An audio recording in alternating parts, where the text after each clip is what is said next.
Selamat malam, kembali bersama saya Aditya Andrew Safat pada mata kuliah Mekanika Gelombang. Pada materi kali ini adalah wave force atau kekuatan gelombang. Pada kali ini kita diminta untuk meresume materi dari Dynamic of Ocean Structure model 1 lecture 7 wave force current dari Dr. Srinivasan Chandrasekaran dari Department of Ocean Engineering, India Institute of Technology, Madras. Materi-materi yang disampaikan pertama adalah type of offshore structure, type of coastal structure, structural action, dynamic characteristic, dan wind force. Pada materi kali ini kita akan membahas tentang wind force. Wind force pada kesempatan kali ini wind force dibagi menjadi beberapa yang mempengaruhinya. Yang pertama wave force, yang kedua adalah current. Tiga adalah earthquake atau gempa bumi. Ya, keempat ada marine growth atau pertumbuhan lautan. Selanjutnya ada ice load. Dari keseluruhan ini itu adalah yang mempengaruhi environment loads atau lingkungannya, beban lingkungannya. Yang pertama adalah wave force. Wave force, beban gelombang pada struktur lepas pantai sangat penting dari semua beban lingkungan. Nah, ini lingkungan. Bentuan gaya-gaya ini membutuhkan pemecahan dari dua masalah yang terpisah meskipun saling terkait. Tahap pertama adalah menghitung keadaan laut.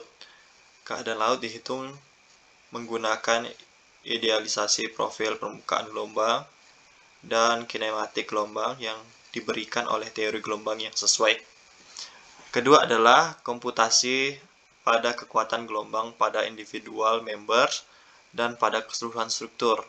Dua analisis yang berbeda konsep yang digunakan.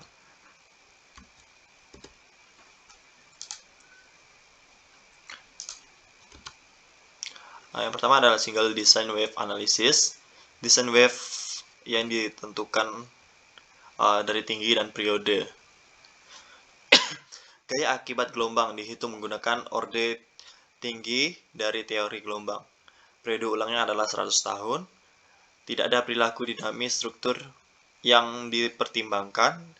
Analisis statik yang sesuai dengan periode gelombang. Domain berada jauh di atas periode struktur. Kedua adalah random wave analysis. Analisis statistik dilakukan berdasarkan diagram pancar gelombang untuk lokasi anjungan lepas pantai.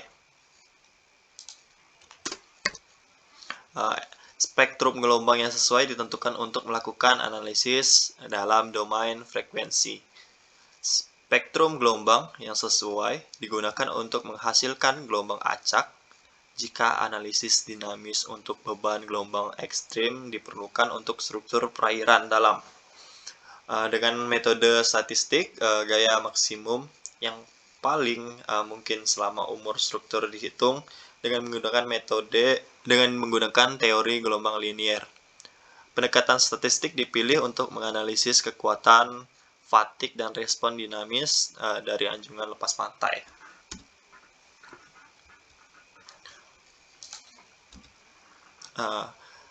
Wave theory.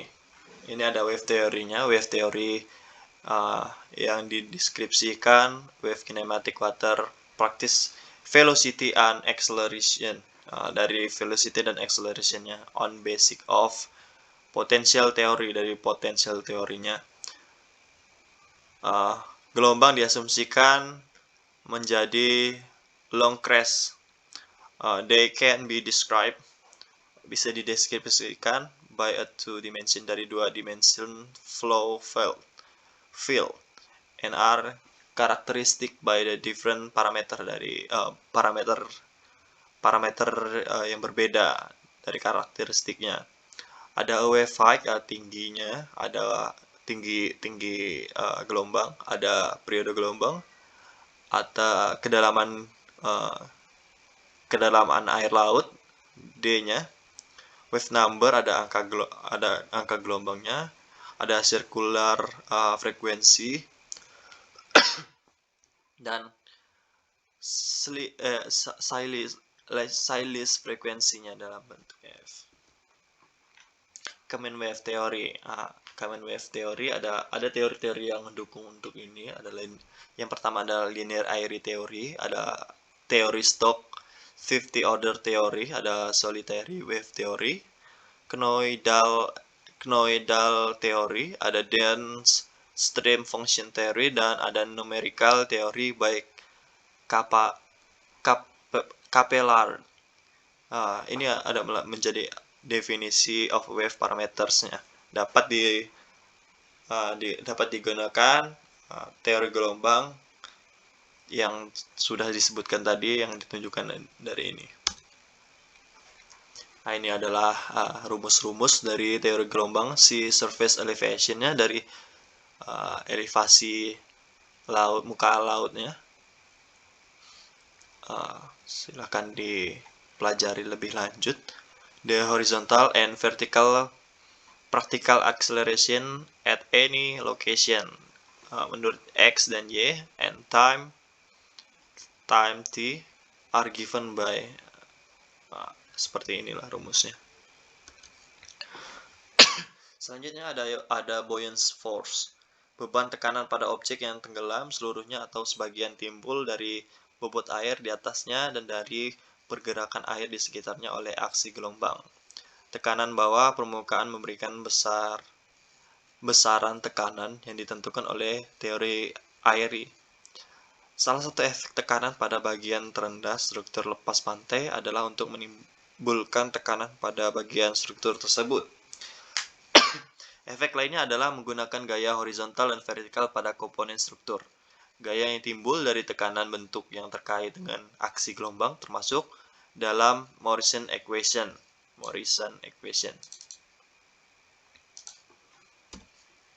Current force. Ada arus pasang surut, sirkulasi, dan arus yang dihasilkan ketika ukuran lapangan yang tidak memadai tersebut. Kecepatan arus dapat diperoleh dari berbagai sumber. Ini adalah sumbernya Appendix of DNV.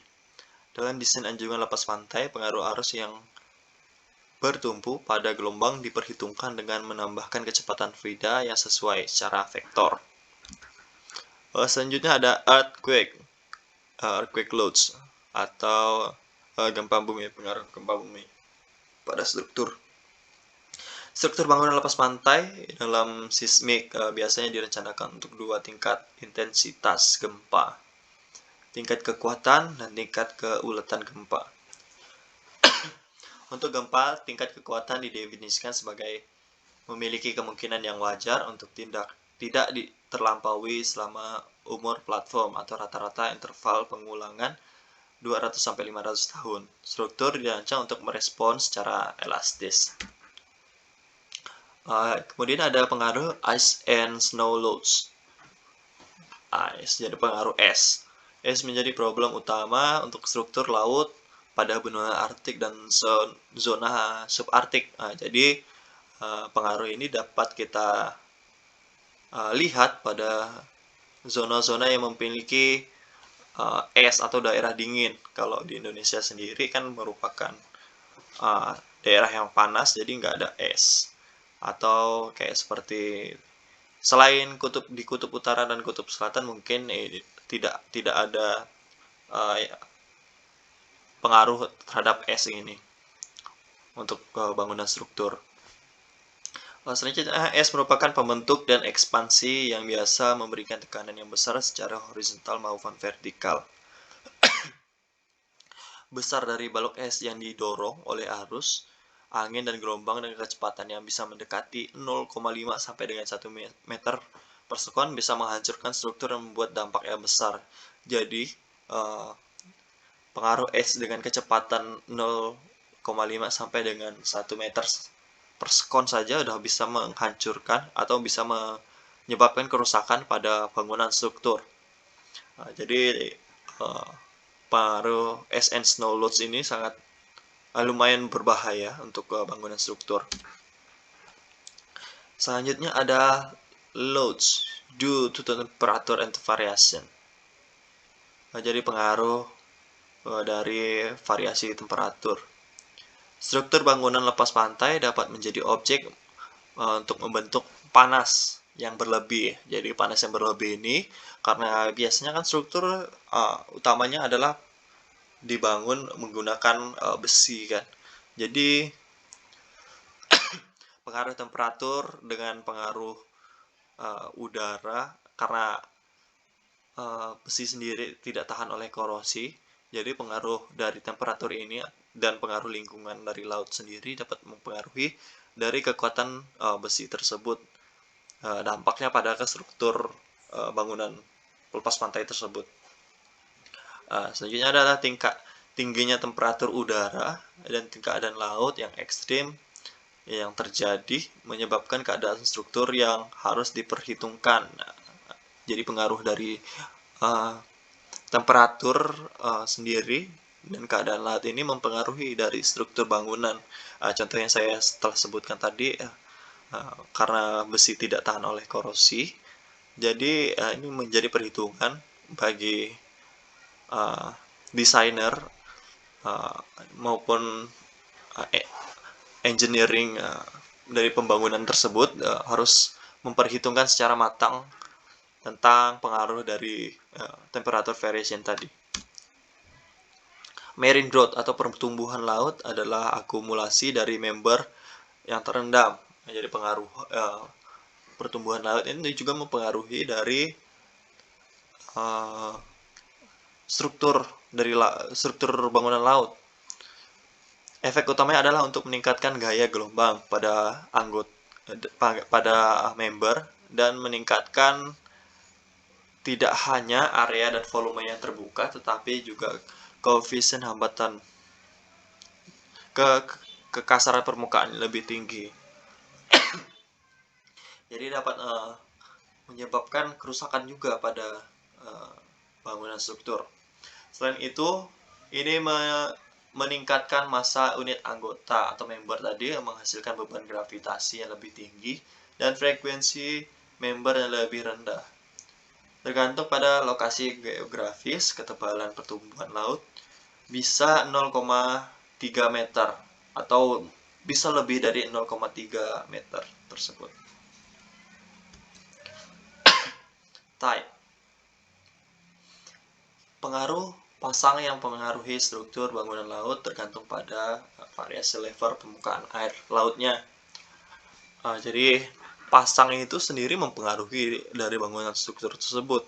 Contohnya pada bangunan offshore, kalau keadaan pasang tertinggi dari lokasi tersebut, lokasi dibangunnya bangunan lepas pantai melebihi dari pasang yang terjadi di situ, mungkin dalam kurun waktu beberapa tahun atau puluhan tahun. Penyebabnya adalah kalau pasangnya melebihi dari bangunan yang sudah kita rencanakan, akan terjadi kegagalan dari struktur tersebut karena misalnya bangunan itu terendam oleh pasang. Jadi mempengaruhi dari kinerja bangunan tersebut, terutama bangunan offshore tersebut. Dapat diklasifikasikan menjadi beberapa. Yang pertama, astronomical tide. Yang kedua adalah storm surge. Dan yang ketiga adalah kombinasi dari kedua tipe astronomical tide dan storm surge itu sendiri, yang dinamakan storm tide. Berikut adalah gambarannya. Still water level (SWL). Ini adalah ada still water level (SWL), ada highest astronomical tide atau HAT, ada mean water level (MWL), ada lowest astronomical tide. Posisi storm surge adalah di posisi di antara still water level atau SWL dan highest astronomical tide. Ini posisi storm surge. Sedangkan astronomical tide range-nya itu adalah di antara lowest astronomical tide atau LAT mean water level atau MWL, dan highest astronomical tide atau HAT. Ini ada posisi astronomical tide range.